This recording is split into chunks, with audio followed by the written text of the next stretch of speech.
RedZoneSports.bet, the British home of American sports.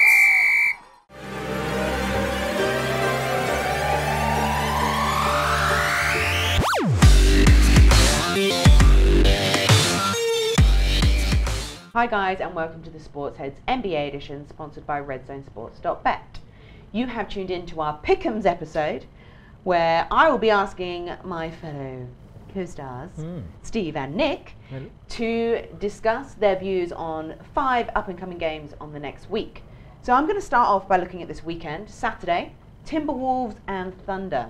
It's a good game. What are we thinking? I'm a big believer in the Thunder. I do like them for the names. I don't think they'll go far, but I'm actually going to go with Minnesota in this one. I think this is going to be a nice, I think it'll be a defensive battle, kind of a low scoring for the West as well. Thunder actually playing pretty well defensively lately.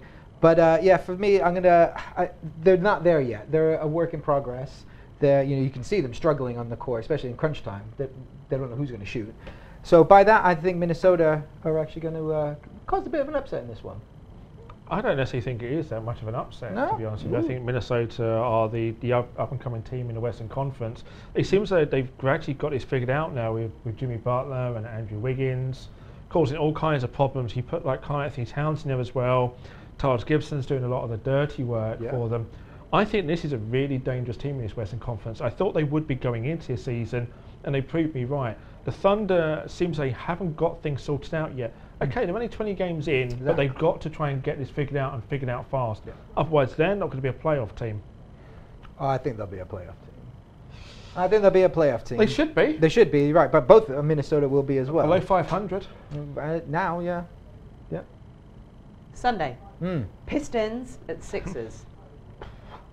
I think the Pistons are going to win this. I'm such a big believer in the Pistons. That's why I picked them against the Celtics last week. I really like this team, and I think they have got the nucleus at the moment to be able to move forward and be one of the top 2 elite teams in that Eastern Conference. The Sixers are a big challenge for them, don't get me wrong, but I think for me the Pistons are just a bit further ahead at this point. This is going to be a hell of a game though. I think this is going to be, it could go to overtime. I could see the Sixers maybe still winning this, but I'll put my neck on the line and say Pistons will win. Nick? I'm going to go with the Pistons as well. Okay. Kind of different reason. I'm not as high on the Pistons, I think, as you are. But I do love the Pistons. They're playing well, and I love Avery Bradley. I think that was a huge pickup for them. I'm looking forward to this matchup in the middle of these ones, Embiid and Drummond. I think that's going to be tense. That's going to be fun. But I'm going to go Pistons.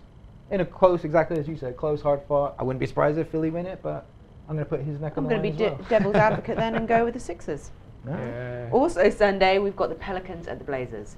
I'm going to go with New Orleans in this one. Okay. I do like both teams.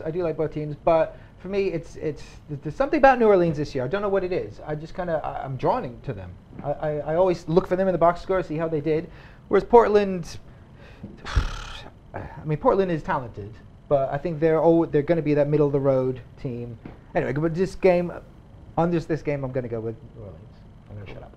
No, see, I really like the Blazers in this one. The Blazers are playing really, really good defensively right now. They're 13-8 on the season. They're a team that we're not really talking about. And I think that's the same across the NBA. That nobody's talking about the Blazers. The Blazers are just very quietly going about their business. For me, the Pelicans have still not figured out how to play DeMarcus and Anthony Davis together. Anthony Davis showed a lot of frustration the other day as well when he got ejected. I've never seen him so animated as when he got ejected. They've got to figure this out. They're a 500 bubble team right now. They look good one minute, and they look very, very bad the next. Right. Also, nobody's going to watch basketball in New Orleans as far as I'm aware. I mean, the amount of empty seats the other day I saw for their home game. I really like Portland to win this, and I think for me, the Pelicans have got to figure this out and figure it out fast. And hopefully they will in this game, so I'm right. There we go. Moving on to Monday. 2 big games Monday. So starting off, we've got the Warriors at Heat. For me, this one's clear. I'm in Warriors. Don't like the Heat. Never have, never will. But it's hard to go against the Warriors in any matchup. Miami looked terrible last night when we were recording this last night against the Knicks, which I enjoyed very much. But not for me, Warriors all the way in a blowout. Easy win. I don't know if it'll be a blowout though. Saying that, it depends on Whiteside. Hassan Whiteside, because he doesn't play in back-to-backs, didn't play against the Knicks. So maybe depending if he's playing in this one. And that's the thing. I mean, they rested Whiteside against him, so you didn't exactly see the true Miami Heat. That's true. Dion Waiters had a really bad game where he was really red hot against the Cavs. So I think, a lot of things do have to go right for Miami. I think they are incredibly well coached with Spoelstra. Can they beat the Warriors? No, I'm not going to go that far. No. But I think it is going to be a fun matchup, and it could be really interesting. All you need is one of the big three in Golden State to have like a poor night, and it could get really interesting really fast. And Whiteside is the sort of player that the Warriors do not have an answer to. That's true. So I don't think Draymond Green can handle Whiteside. Then this is not down to discuss, but I'm bringing it up as a bonus round anyway because I want to know your views. You know what's coming? Celtics, Cavs.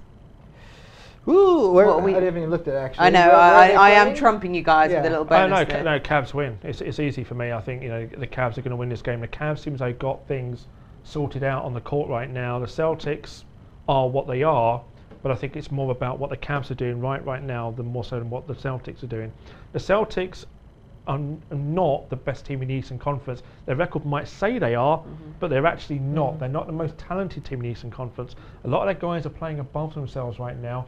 Cleveland are getting things figured out. Kevin Love, for me, has been the big reason why Cleveland are winning games lately. LeBron is picked LeBron. Up again, isn't it? Yeah, Kevin Love's been tremendous lately. I think this is a sort of game that the Cavs can win. That's no disrespect to the Celtics. It's just a really good matchup on paper. But I really think we just kind of need to jump off of that Celtics bandwagon just a little bit.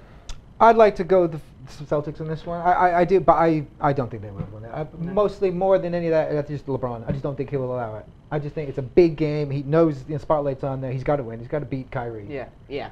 That's what I think. There's going to be a lot of hype from that exact point of view. That's exactly it as well. And one of LeBron's bad moments was against the Celtics in the playoffs. I think he'll always carry that around, that when he plays against the Celtics, he almost feels like he has to right that wrong. Because that was one of those games where he didn't turn up and ultimately led to the Cavs being eliminated from the playoffs. Going to be interesting. His hatred towards Boston goes back a long time. True. As a member of Cleveland, as a member of Miami. So and we haven't even really much talked about the whole Kyrie LeBron storyline coming out of that as well. So I'm sure that will be discussed enough over the next couple of days. Yeah. Oh, without it'll be a good match. I mean, again, these are the games you look for. I want to see what happens in that one. I'll tune in. So after Monday, that'll be quite a hectic day, I think. A lot of emotions going around. Tuesday, we've got Magic at the Hornets. Magic at the Hornets. See, I think the Hornets are going to win this one. Yeah. For me, I thought it was an interesting matchup, kind of like a couple of the expansion teams of the late 80s. Oof, showing your age. Yeah, it's showing my age, but the Magic seems that they've kind of fallen away really quickly. Hornets seems that they're playing, much better ball lately. I think the Hornets are going to win this one at home, but I mean, again, you could argue for the Magic to win this if they get things right on the court. But something's not right about Orlando. There's underlined if there, I think. Yeah, Hornets for me. I'm going to go Hornets as well in this one. Orlando, I mean, I think we mentioned earlier, a couple of weeks ago, when they started off such a hot start. Yeah. See how it lasts. And so they've come crashing back to earth. I mean, there's still this talent there and stuff, but for me, the Hornets I like as a team, but for me, 7-3 at home. And there's only 10 games, but that's, for me, it says they're going to do enough to hold off Orlando. I think it's clear to see that the next week is going to be quite an exciting lineup. There's a few different games to be keeping your eye peeled for the scores and see how these guys do on their PICKEMS rights. So until then, have a great week, and we will catch you next week with some new episodes. See you later. You gotta keep your eye on the ball, boys. Check out our latest hoops offer. RedZoneSports.bet, the British home of American sports.